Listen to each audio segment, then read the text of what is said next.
kel baneling kada mandan ram kel mi chukwana ko za posbo ko be right kos be jalat kadit kono re ko mandan ban ko lat ke jen kwas me kurunwa so en da mandan mo ram kel ka ne kontin chadit kwana Jesus chaka chak benung kon ko gor jeno to bana tika ngmurung ko kwana Jesus ne shana chaga moy kamuch go anta mongo de run wanga long kanai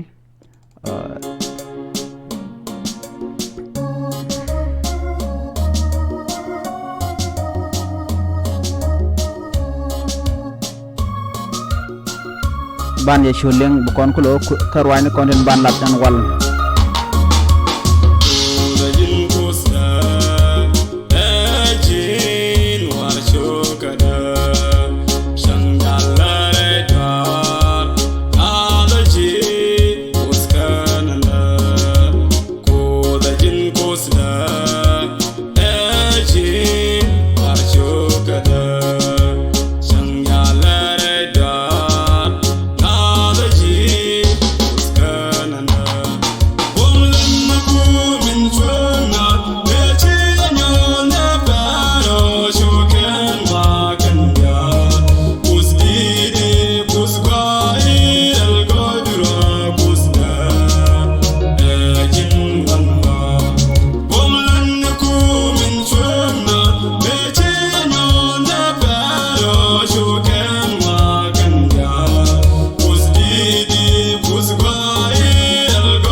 kono ngadio to kwene Jesus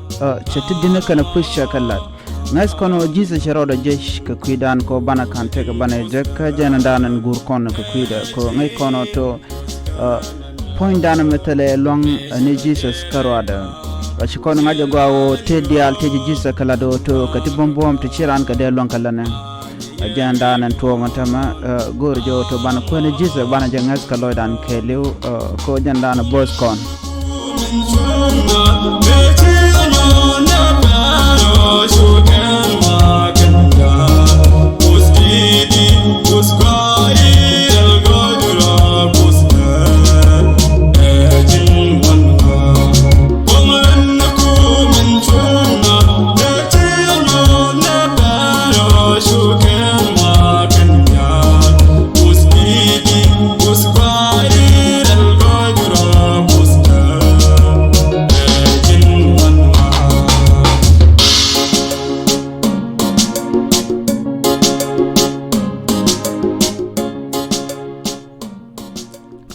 gwa ka jan gwas me ban kwen ban ejek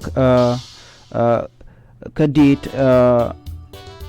dit ke Bible dit shoka jan dir bangwan basan kelien melaro no pal ka kwi lwak ka gwanter ka shoga nyam che laro kana ka jitara lokosda ganga ka netin gorka magda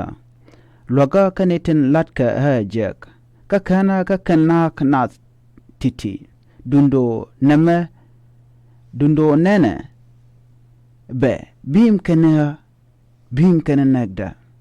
kaneti jitila sharadul ka magda katala ala dur michala lokonyal amugi kona anaran take jitar wi monon gome kangai kono jene chalara kwene jisano to bane dialen kon tilat ka to go chaka bunok a win mon jene danan to ko tama de yene gujo to michiro jako jiramu go lati ka jitar to wanakan ko to baje goro ba yide baje bas ngai kono gonna dial anaram let mo go anajen wajaram nyam ala nyer kanejam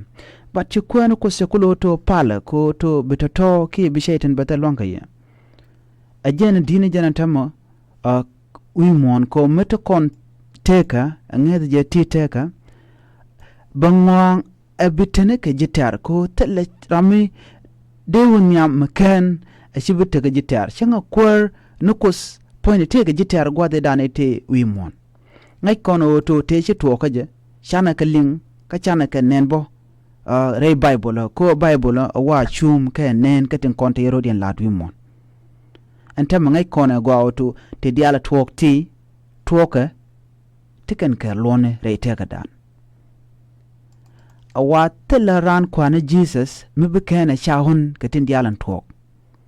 baran kwana Jesus bahun ka letke tin leda kaka ana gwata titino ba yigon wa ba your patient ke shang dil kadu ba jon ka dobo mo de langono to chana pala ko bijitaran to ke gwanter no mo ke gwantera no mo mugoro da yeda bazo mugoro to da jakapen ka dobo da jakapen ka je ko chalaro to gwan jengne wa wuri shit ka lon mangar ngai kona cha gorna me dungno chalar kon ka dido to na kana ka jitara lokos da na me pal moga kwenokos ngai kon so chana ja goroto kon kwenokos bana ja lat mandana ngon kon bana ja lat rikon ka jan gwasame bana wo ka dido dien murajbo ka kwi kwarne Jesus mular jeno pala let jengne ko ko kona wa gwan jengne bo wa wura koran bo ko kon bo let kon jek dung no mo wana let jeng wana kapel bana mandan go gwan jeng je ka kon bana je lon ka tim ci gwan jeng ba ci bata ka lon ka kon ka kuidan bana dit mdong malar jero pale let jeng ni bana je ling ka gadan mutot mchale lul red bulek aramkel ka gospel artist paeben ka gospel dung no jen na nyangame aramkel bo mi tika dit ngwan tika dit shop ka jen dok antama ngoda kana kan record no cha dit kel magwa mi cha tem kon malaro to pale ki pale let jeng ko to bu ko ni Jesus ba kula ben kaye chana je linkel kon dial bu ko smala ba kel kaye ka gwa mi ka tabakal ki taworo mi tega jen dok jen goda na bano chungten bu ko mala ba ta kon kel chan di de maling bana ko commander dien bu ko ko ba kel kaye dial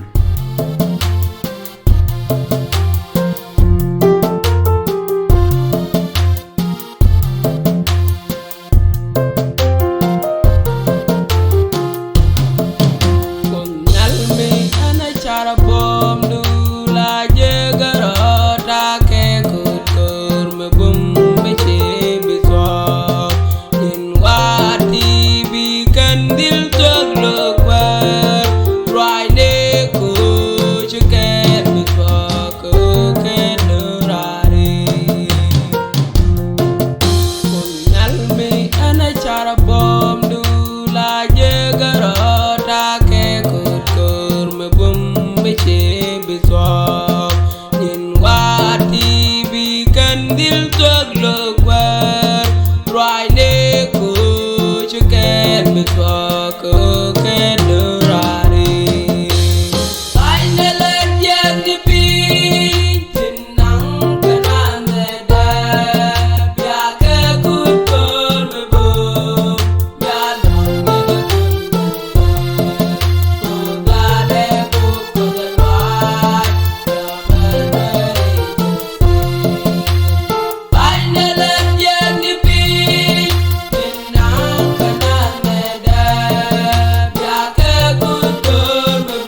talo ay wega kwena kos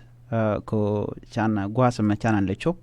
antama chata waro mataka walkel ki tabakel mataka walkel ki Ethiopia menetin ka jan gwasa ma bana mudodian bana je nyogoling kadamandan ki ka gwandan ngai kono to kon kane tisha post already kweno ko sete kadi to go damanda ni Jeremiah kwala gore dunde tama Jeremiah jadid kelmo go achaje kamrar okay biha palikama ta gore ja okay Jeremiah Walgil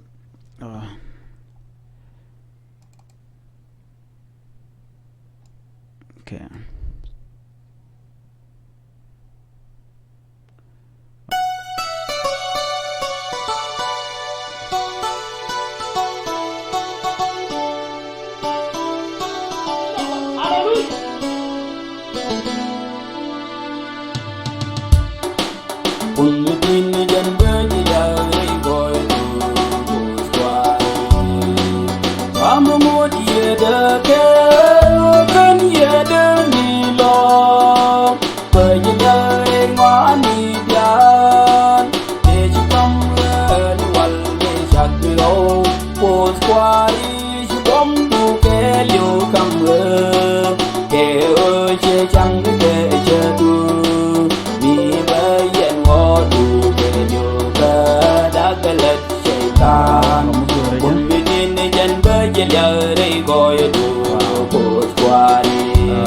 and gospel artism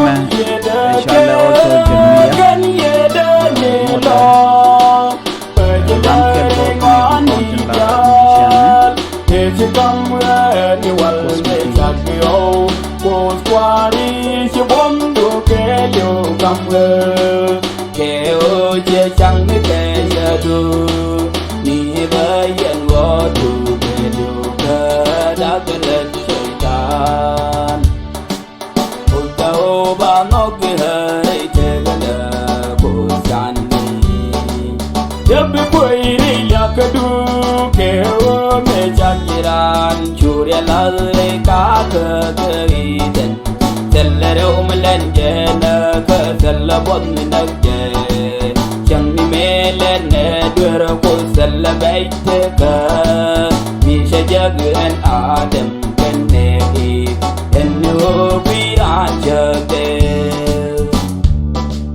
nyal tel mi kwat je ke leti go chan chan ne dwer ni tugwa mi wanne fal so be kon kam yede ye ring me belui tur ye be jen ba we jan Kila ni roi ka en wop chung ro nyal tel mi kwat je ke leti go chan chan ne dwer ni tugwa mi wanne fal so be kon kam yede je ka dop Jesus ka let chung ni telama da dian je ka min shalaran Jeremiah wa dop Jesus je ka let chung ni ngasdan wa shebete ko shidonen bete ko to shiladen kon tin nyos ka je ramo go ka ramade goreja wa bi yigwich ka let ka ki ka shangaten kon tin chala ji ka chinen jan ta shang madanan na de kon lat ko kon gor kon kante ka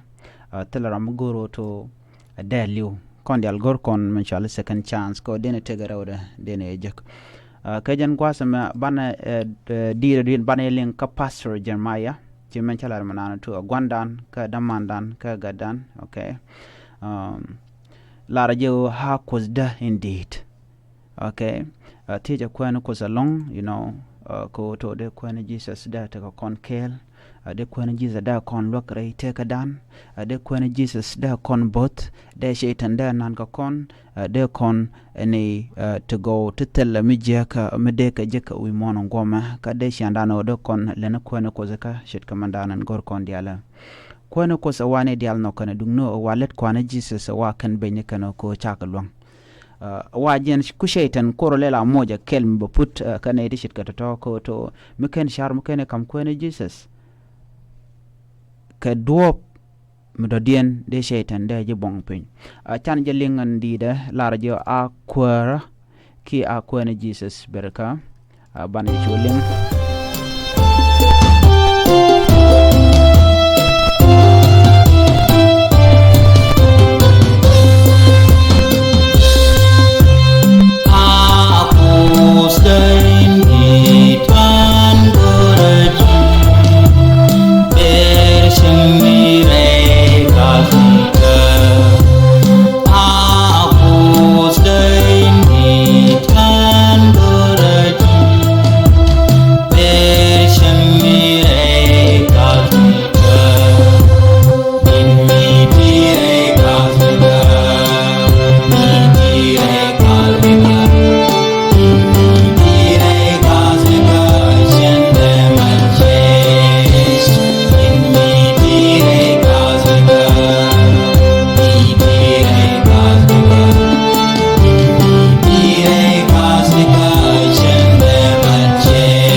message in matira jalka kwen Jesus chande me church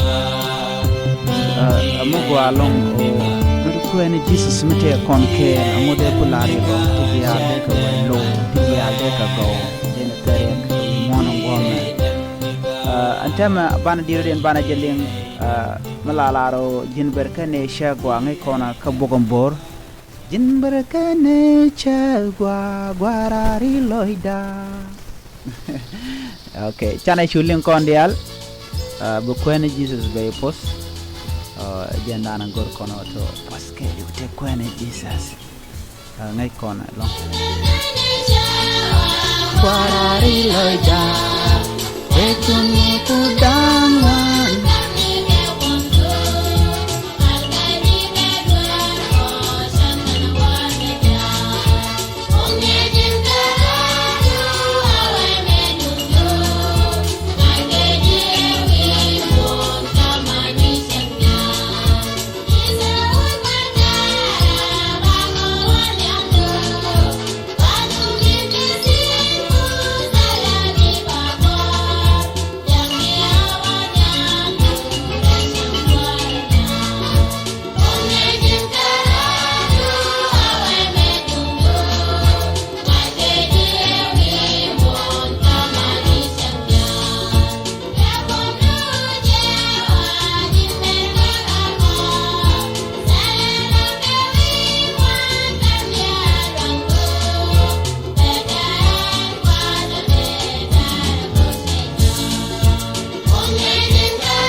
Right here, one no, I can't hold the chuck. The right here, kill the pussy. The right here, Jim Puss. Yente, kill the puss, I can't hold the chuck. To puss on a girl, chuck a jet. Do me sell a jet, sell a mid, chuck a tin, chuck, take a jet. Take a jet, why? Why made a moose? Catch you moose a deal, a look a coom. The creature mong, and a penny puss a palne jet. Palne.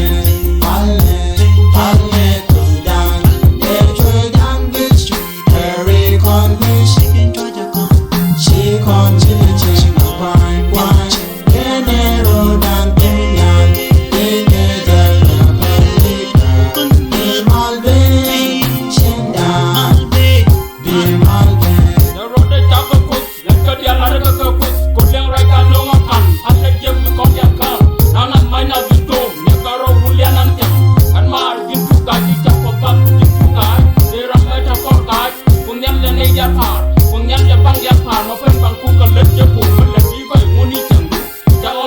lu tapu te jama tapu panan te grit te ko ko ndam tama ande ya la do la do nya pon ba ga right here ram te pen ale mano ko ke yi ko den bat ka ka ye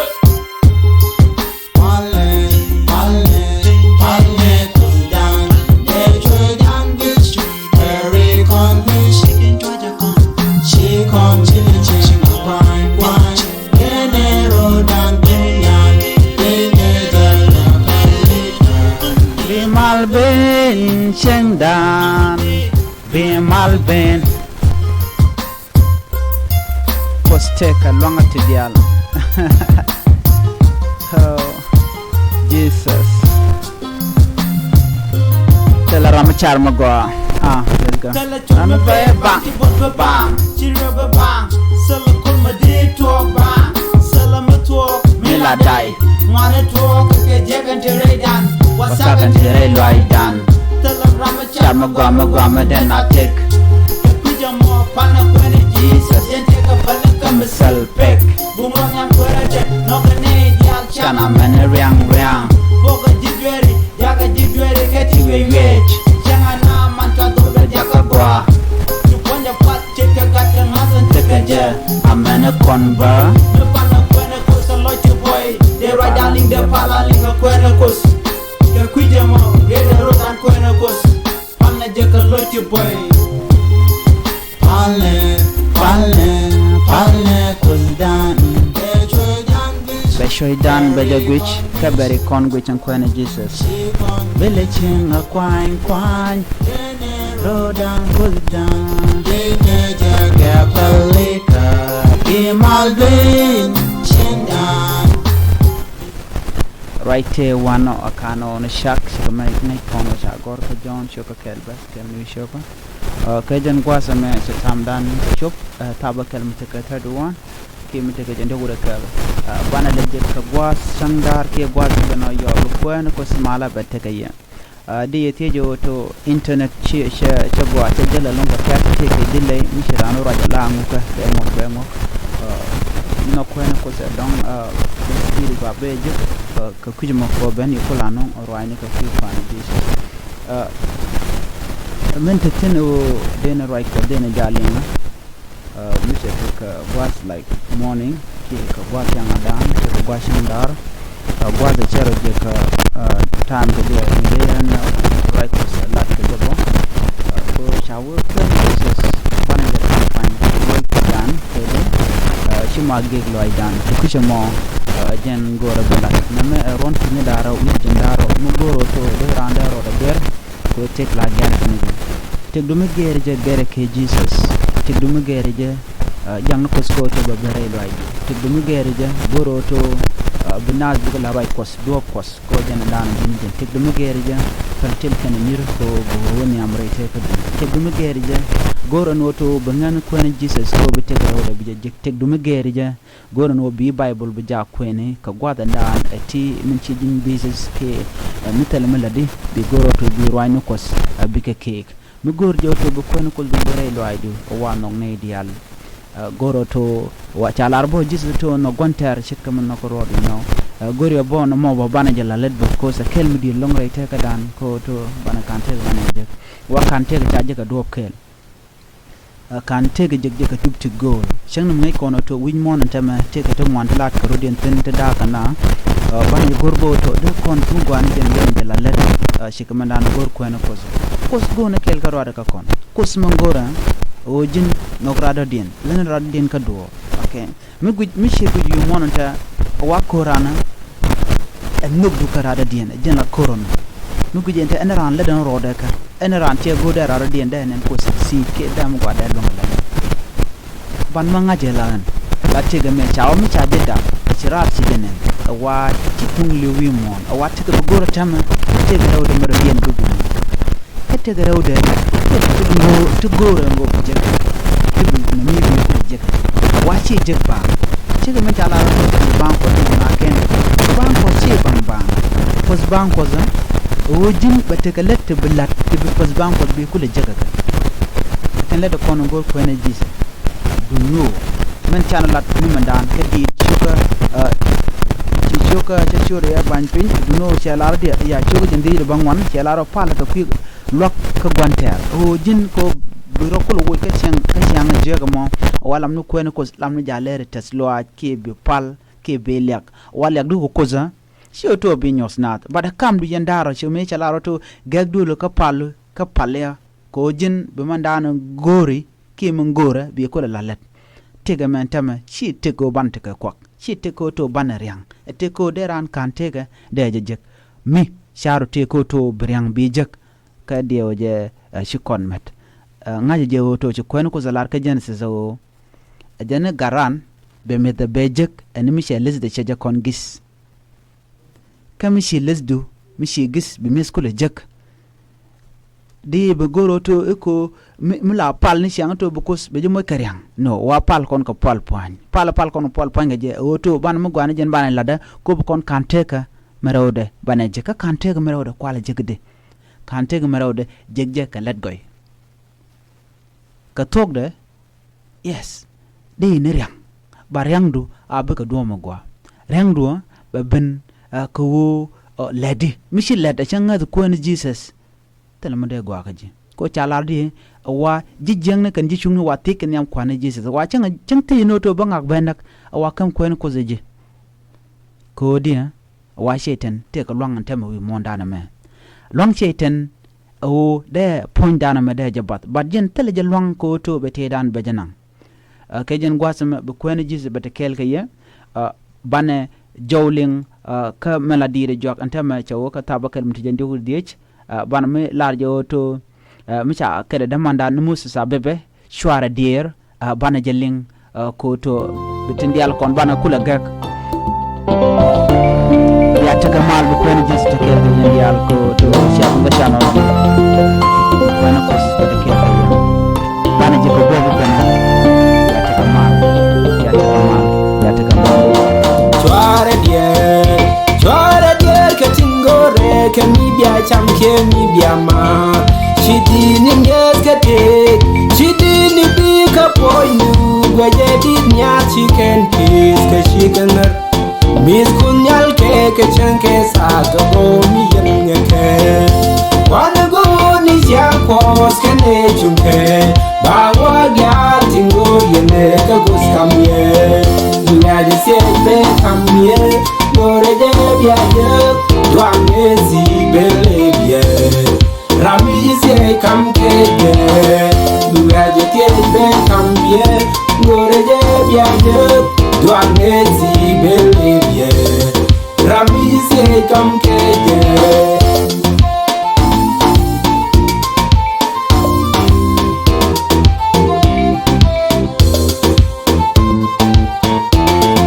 Chara was kun ke don twali, chara was kun ke nywabian, meruin kun joy dware ka karun biken yalwa, kwe langwan yene reiwanas, kamuti go tinindi tibe kamye. Kwana go ni chankos kene chunke, bagwa dial tingor yene kabus kamye, uraje siebe kamye. Goreje biaje dwange si belebie Rami se kam keje Nugaje tiebe kamye Goreje biaje dwange si belebie Rami se kam keje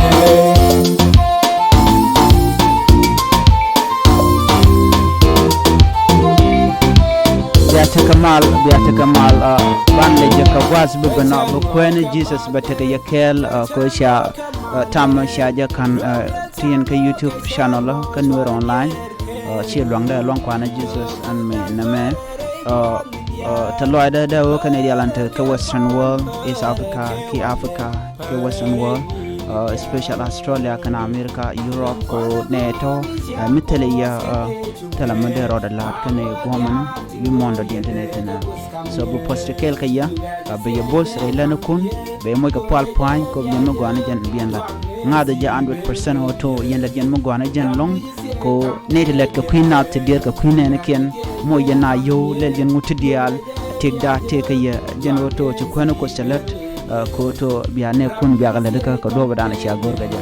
100% ba goro to ba shit ke yebo ko to de rara de le no lok boko do de lok jama ta ka do ko ne Jesus bete ga yindi alkel ngazu je ka loti boy kam rodon mol nyamda ko biya je lan ko to biya kante mo rawde biya je kante ma ci alene tege me ka la yen tege rawde ka men dini jen wona wa mele rara de ka wa ci lodi shi Jesus jendan deten biya te kamal jendan de lariye ban je ka gwa biya te kamal kwena kos dini jen kati ndi ala gor konka biya te kamal